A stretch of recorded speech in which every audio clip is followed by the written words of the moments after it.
物語の舞台は、郊外の町に佇むスーパーマーケット、フレッシュマート。地域の人々の暮らしを支える、どこにでもあるような、ごく普通の店です。私の名前は、鈴木花子、48歳。二人の子供も無事に手を離れ、ぽっかりと空いた時間と、もう一度社会とつながりたいという小さな願いを胸に、このフレッシュマートでパートとして働き始めて、3ヶ月が経とうとしていました。鈴木さん、悪いけど、バックヤードの段ボール、全部潰しておいてくれる。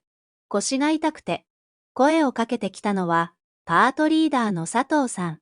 勤続15年のベテランで、店の生き字引のような存在ですが、その口調には、私を格下に見ている響きが、いつも滲んでいます。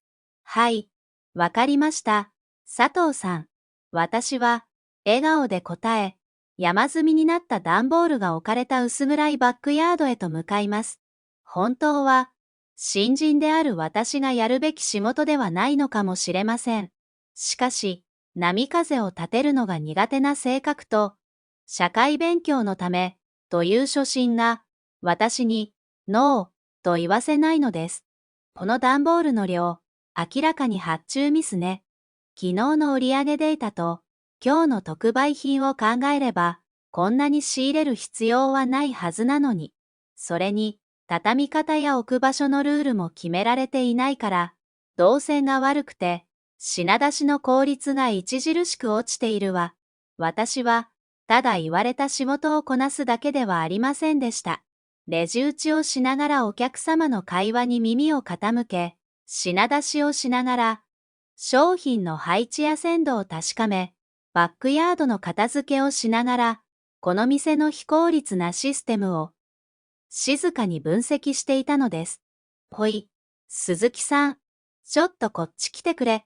今度は、正社員で、成果担当の吉田さんからの呼び出しです。彼は20代後半。若さゆえか、パートである私を顎で使うことに、何の躊躇もありません。この傷んだリンゴ、悪いけど裏で処分しといて、お客様に見つかるとまずいからさ。彼が指さしたのは、明らかに、管理の悪さで変色してしまったリンゴの山。本来であれば、値引きして売り切るか、もっと早く、適切な処置をすべきものです。しかし、彼らはそれを隠すことを選びました。もったいないですね。これなら、カットフルーツにしたり、焼きリンゴの試食販売を提案したりすれば、まだ商品として活かせるかもしれませんのに、私が思わず口にすると、吉田さんは鼻で笑いました。パートさんが出しゃばらないでよ。そんなことして、手間が増えるだけだろ。いいから、言われた通りにやってくれよな。その言葉に、私は何も言い返すことができませんでした。ただ、深々と頭を下げ、傷んだリンゴが入ったカゴを、黙ってバックヤードへと運ぶのでした。違う。手間じゃない。お客様に喜んでもらうための大切な一手間なのに。この店はいつから大切なことを見失ってしまったのかしら。私の本当の身分を知る者は、この店には誰もいません。そう。私が、鈴木花子という名で、時給980円のパート主婦としてここにいる、本当の理由を、フレッシュマートの店長、田中さんは、典型的な中間管理職でした。上からのプレッシャーと、現場の従業員との板挟みで、彼の顔にはいつも、疲労の色が浮かんでいます。その日、事務所の空気はいつにも増して重くよどんでいました。本社からの一本の電話が、その原因でした。というわけで、来月早々、本社から重要な視察が入ることになった。みんな、いつも以上に気を引き締めて業務に当たるように。いいな。朝礼で、田中店長はそう告げました。しかし、その声には力がなく、社員たちの間にも動揺が広がります。重要な視察って、まさか、リストラの噂、本当なんですか？若手社員の山田くんが、恐る恐る尋ねました。彼は、この店では珍しく、真面目で向上心のある青年です。私が傷んだリンゴの再利用を提案した時も、唯一、真剣に耳を傾けてくれた人物でした。田中店長は、山田くんの質問には答えず、気まずそうに目をそらします。余計なことを詮索するな。とにかく、店の見栄えを良くすることだけを考えろ。床のワックスがけ、商品の前出し、陳列の乱れ、徹底的にチェックするんだ。その言葉は、根本的な問題から目を背けた、ただの取り繕いにしか聞こえませんでした。視察の日が近づくにつれ、店内の雰囲気はますます悪化していきました。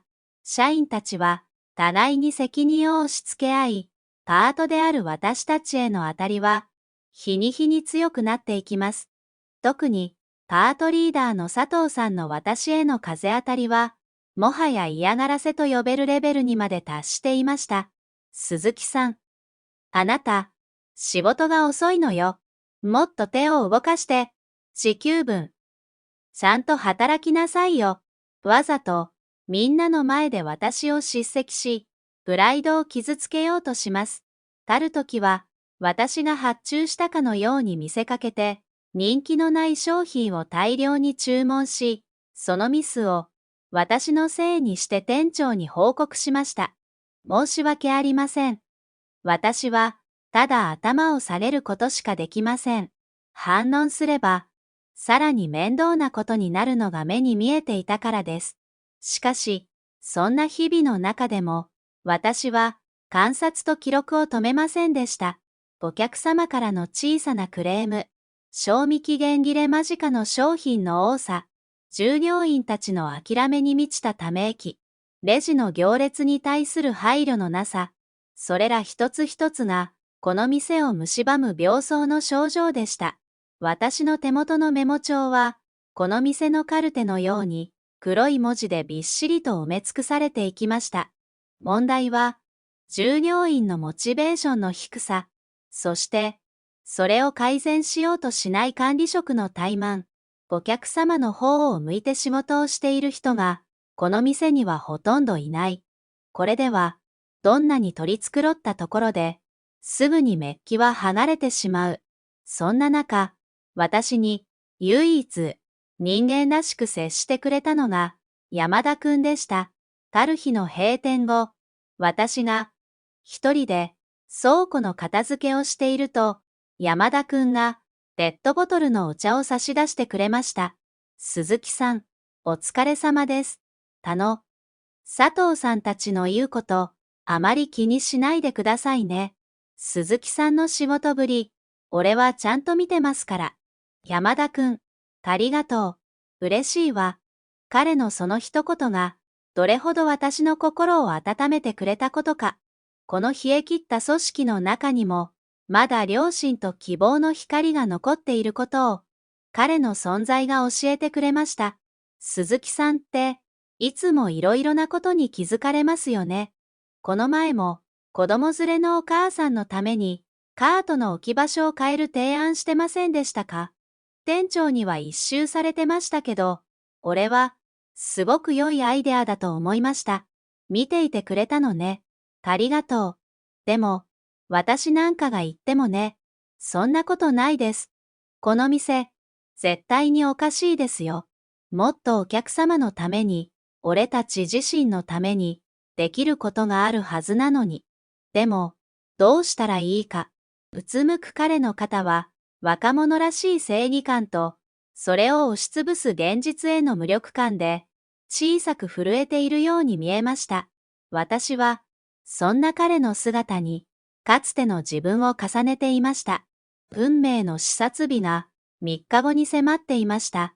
そして、その視察に訪れる人物の正体が、まことしやかに囁かれ始めたのです。おい、聞いたか？今度来るの、ただの本社の人間じゃないらしいぞ。なんでも、うちの会社を買収した、花水木ホールディングスの会長本人が来るって話だ。花水木ホールディングス。数年前に、経営不振に陥っていたフレッシュマートを傘下に収めた国内最大手の流通グループです。そのトップがこんな地方の小さな1店舗になぜわざわざ。その噂は一瞬にして店全体を駆け巡り、従業員たちを絶望の淵へと叩き落としました。会長直々の視察なんてもうおしまいだ。この店、潰されるんだ。誰もが自分の首を覚悟しました。田中店長は顔面蒼白になり、佐藤さんに至っては、ヒステリックに怒鳴り散らす時間すら惜しむかのように、無言で床を磨き続けています。それは、嵐の前の不気味なほどの静けさでした。そして、視察前日、ついに事件が起こります。その日、特売の目玉商品だった高級和牛の発注担当は、佐藤さんでした。おそらく、会長へのアピールのために、いつもより多めに仕入れようと意気込んだのでしょう。しかし、彼女は、致命的なミスを犯しました。発注システムの桁を、一つ間違えて入力してしまったのです。閉店後、バックヤードに運び込まれたのは、店の冷蔵庫には到底収まりきらない、おびただしい量の高級和牛でした。その額、実に300万円以上。なんで、こんなことに、佐藤さんの声は、震えていました。田中店長は、体を震わせ、怒りの矛先を探します。佐藤さん、君はなんてことをしてくれたんだ。明日は会長の視察だぞ。こんなことがバレたら、我々は、パニックに陥った佐藤さんは、信じられない言葉を口にしました。私じゃない。私が発注したときは、ちゃんと正しい数量だった。これは、きっと、誰かがデータを改ざんしたんだわ。そして、その非難の視線は、まっすぐに、私、鈴木花子に向けられました。そうよ、鈴木さんよ。あの日、私がシステムを操作しているとき、やたらと私の周りをおろちょろしてたじゃない。あんなに仕事ができない人が、こんな高度な嫌がらせを思いつくなんて、きっと、会社をめちゃくちゃにして、私たちに復讐しようとしてるんだわ。あまりに理不尽で、身勝手な言い分。しかし、追い詰められた田中店長は、その嘘に飛びつきました。そうか。鈴木さん、君がやったのか。なんてことをしてくれたんだ。違います。店長、私は何もしていません。必死に否定する私に、誰も耳を貸そうとはしませんでした。彼らにとって、使えないパート主婦の鈴木花子は、この絶望的な状況を乗り切るための、都合の良い生贄でしかなかったのです。とにかく、このことは、絶対に、会長の耳に入れるな。いいな。鈴木さん、君は明日からもう来なくていい。解雇だ。いいね。田中店長は、そう一方的に言い渡すと、佐藤さんと共に、山積みの和牛を前に、絶望的な顔で頭を抱えるのでした。ただ、一人、山田くんだけが、信じられないという顔で、私と店長たちを交互に見ていました。彼の目には、失望と、かすかな怒りの色が浮かんでいるように見えました。私は、誰にも信じてもらえない孤独と、理不尽な仕打ちへの悔しさで、唇を噛みしめました。しかし、不思議と、涙は出ませんでした。そう、もう、潮時ね。私が、本当の私に戻る時が来たんだわ。私は、静かにバックヤードを後にしました。明日の審判の日のために、最後の準備を始めるために。その夜、私が向かったのは、古びたアパートではなく、市内で最も客式の高いホテルのスイートルームでした。パートのエプロンを脱ぎ捨て、クローゼットから取り出したのは、上質なシルクのスーツ。鏡に映ったのは、もはやパートの鈴木さんではありません。会長、お疲れ様でございます。部屋に入ってきたのは、私の秘書である高橋です。彼だけが、この町で、私の正体を知る唯一の人物でした。高橋さん、フレッシュマートの件、最終報告を、私は、夜景に視線を向けたまま、静かに尋ねます。田中店長、および、パートリーダーの佐藤は、発注ミスを隠蔽するため、パート従業員の鈴木花子、つまり、会長に全責任をかぶせ、不当解雇した模様です。山田という若手社員のみが、その判断に疑問を呈しておりました。そう、予想通りの展開ね。私の声は、怒りでも、悲しみでもなく、ただひたすらに冷たく響きました。会長、もう、よろしいのでは。これ以上、道家を演じられる必要はございません。明日は、私が、会長代理として店舗へ赴き、厳正なる処分を下します。高橋の言葉に、私はゆっくりと、首を横に振りました。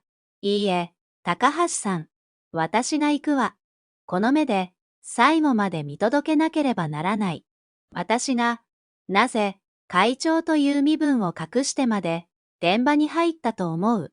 それは、数字やデータだけでは決して見えてこない、現場の生の声をこの耳で聞き、この肌で感じるためよ。デスクの上に広げられた、分厚い経営資料と、私の手垢にまみれた小さなメモ帳。どちらが、会社にとって、本当の財産なのか。答えは、火を見るより明らかでした。お客様の笑顔。従業員のため息。傷んだリンゴの悲しい匂い。それらすべてが、会社の今を映し出す鏡。彼らは、その鏡を見ることから、ずっと逃げてきたのよ。そう、私が、花水木ホールディングスの会長、鈴木花子、創業者の祖父から会社を受け継ぎ、一代でここまで大きくしてきたという自負がありました。しかし、数年前、ある店舗で起きた食品偽装問題をきっかけに、私は気づいたのです。いつの間にか、会社は巨大になりすぎ、私の声は現場に届かなくなってしまったのだと。だから、私は決めたのです。自分の目で、耳で、足で、現場の真実を確かめようと。名前を変え、身分を隠し、一人のパート主婦として、問題が山積していると報告があった、このフレッシュマートに潜入したのでした。これは、断罪のための視察じゃない。再生のための、最後のチャンスよ。彼ら自身に、自分たちの過ちに気づかせ、もう一度立ち上がる機会を与えるためのね。私の目には、フレッシュマートの従業員たちの顔が一人一人、浮かんでは消えていきました。保身に走る田中店長、プライドに固執する佐藤さん、そして、希望を失いかけている山田くん。彼らは、決して根からの悪人ではないはず。ただ、歪んだ組織の歯車の中で、いつしか大切なものを見失ってしまっただけ。高橋さん、明日の車の準備を、それと、山田くんの経歴書も、もう一度見せてちょうだい。私の声には、もはや迷いはありませんでした。偽りの仮面を脱ぎ捨て、真実の光を照らす。その覚悟は、塔に固まっていたのです。運命の朝、フレッシュマートの前には、開店休業の札が下げられ、田中店長以下、社員たちが、まるで罪人のように整列していました。誰もが寝不足の顔で、これから訪れるであろう会長の姿を、固唾を飲んで待っています。やがて、一台の黒塗りの高級車が、静かに、店の前に滑り込んできました。後部座席のドアが開き、まず降りてきたのは、パリッとしたスーツに身を包んだ秘書の高橋でした。その威圧感に、社員たちはさらに身を縮こませます。高橋は、田中店長の前に立つと、深く、そして、丁寧に頭を下げました。田中店長、本日はお時間をいただき、誠にありがとうございます。その丁寧すぎる物腰に、田中店長は逆に恐怖を感じ、声が上ずります。いえ、とんでもございません。本日はようこそお越しくださいました。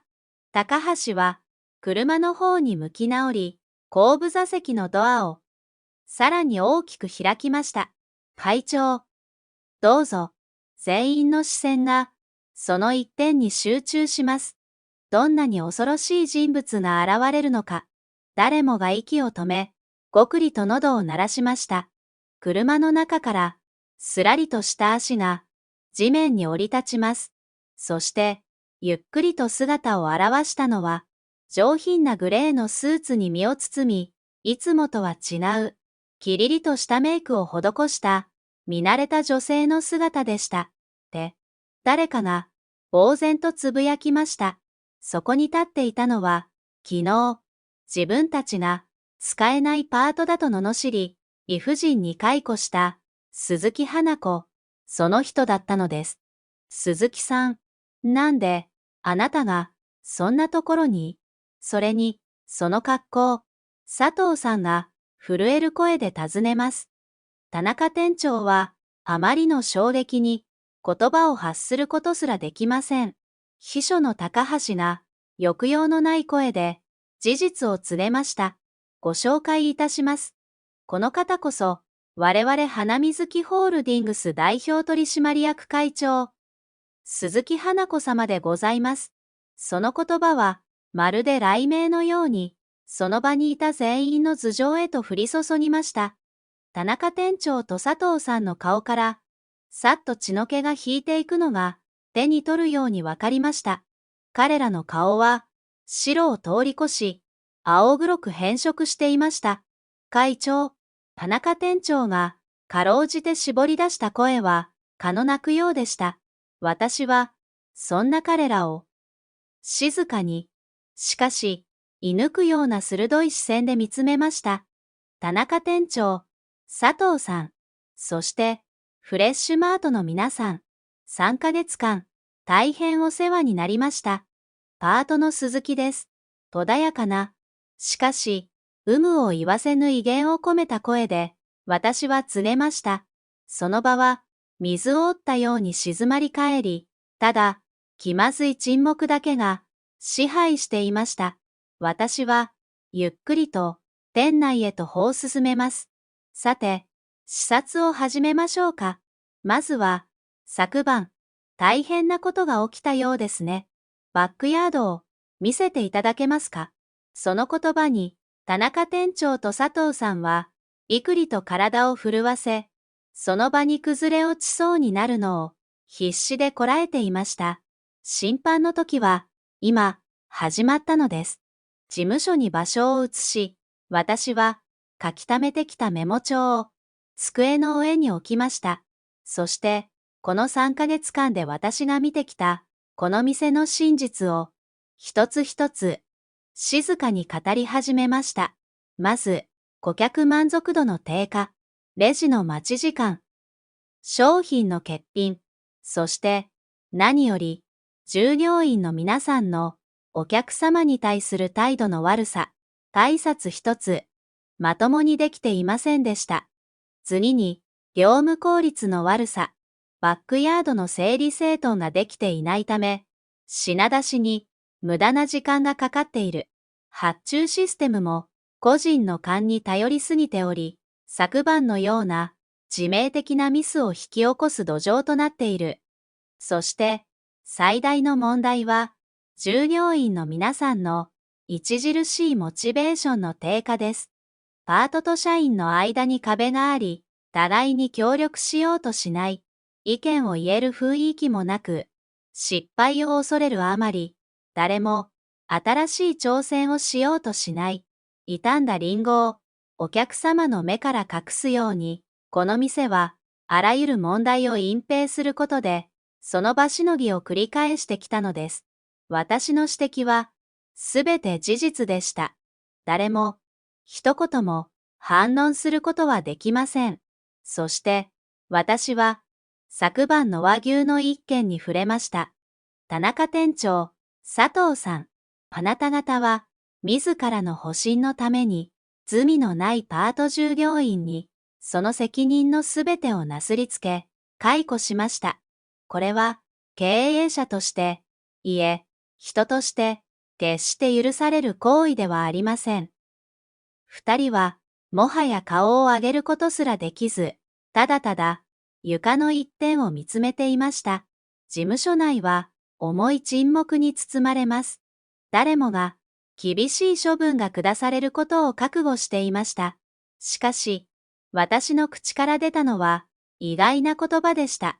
ですが、私は、あなた方をクビにするために、ここへ来たのではありません。全員が、はっとしたように顔を上げます。私は、この店を、もう一度、地域で一番愛される店に、蘇らせるために来たのです。私は、メモ帳の新しいページを開き、具体的な改革案を提示し始めました。第一に、徹底した顧客目線の導入。地域の高齢者向けに、少量パックの惣菜を増やす。子育て世代のために、ベビーカートが通りやすいよう、通路の幅を広げる。お客様の声を直接聞くための目安箱も設置します。第2に、IT システムの全面的な刷新。AI による需要予測を取り入れた自動発注システムを導入し、勘に頼った経営から脱却します。これにより、在庫を最適化し、フードロスを劇的に削減できるはずです。第3に、人事制度の改革。パートや社員という垣根を取り払い、全員が店の仲間として意見を出し合える定期的なミーティングの場を設けます。良いアイデアを提案した従業員には、インセンティブを与える制度も作りましょう。私の口から語られる具体的で希望に満ちた未来のビジョンに、絶望に沈んでいた社員たちの目に、次第に光が宿っていくのがわかりました。そして、私は、最後に、山田くんの方を向きました。山田くん、あなたを、本日から、このフレッシュマートの店長代理に任命します。私が、ですか？突然の指名に、山田くんは目を丸くします。君には、人を思いやる心と、現状を改善しようとする、熱意がある。今のこの店に必要なのは、経験や役職ではなく、その熱い心です。私が全力でサポートします。一緒にこの店を立て直してくれませんか？山田くんの目にみるみるうちに涙があふれ、彼は力強く何度もうなずきました。そして私はうなだれたままの田中店長と佐藤さんに向き直ります。田中さん、佐藤さん、あなた方には、降格の上、山田くんの下で、一から再研修を受けてもらいます。それが、あなた方が犯した過ちに対する、罰です。二人は、息を飲みました。しかし、私は続けました。それは、同時に、あなた方に、もう一度、チャンスを与えるという意味でもあります。この店でもう一度お客様のために働くチャンスを、それを受け入れるか、このまま去るかはあなた方自身で決めなさい。しばらくの沈黙の後、田中店長が震える声で、しかし、はっきりと口を開きました。やらせてください。もう一度、この店で働かせてください。申し訳ありませんでした。彼は床に額をこすりつけるように、深く、深く頭を下げました。その隣で、佐藤さんも、おえつを漏らしながら、何度も頭を下げ続けていました。その姿は、もはや、保身やプライドにまみれた管理職やベテランパートのものではありませんでした。過ちを犯した一人の人間が、再生への第一歩を踏み出した、尊い瞬間でした。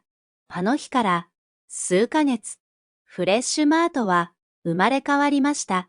鈴木会長の改革案は、次々と実行に移され、店は以前とは比べ物にならないほど活気に満ち溢れています。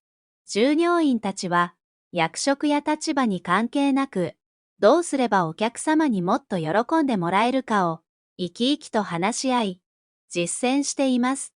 田の山積みの和牛は会長の発案で、地域の子ども食堂や福祉施設に寄付され、多くの人を笑顔にしました。会長の座に戻った私は、時折、遠くから、その店の様子を満足げに眺めています。隣には、私の新たな右腕として、本社勤務となった、元秘書の高橋の姿が。いえ、実は、山田くんを本社に引き抜き、新たな秘書として教育している、という未来も、面白いかもしれませんね。会社の価値は、立派なオフィスや、貸借対照表の数字だけでは、決して測ることはできません。本当の宝物は、現場で汗を流し、お客様の笑顔のために、日々懸命に働く、一人一人の従業員の心の中にこそ、あるのです。私は、これからも、時々、名前を変えて、どこかの店のエプロンをつけているかもしれません。あなたの街の、あなたの隣で、静かに微笑んでいるパート主婦が、もしかしたら、それではまた、次の動画でお会いしましょう。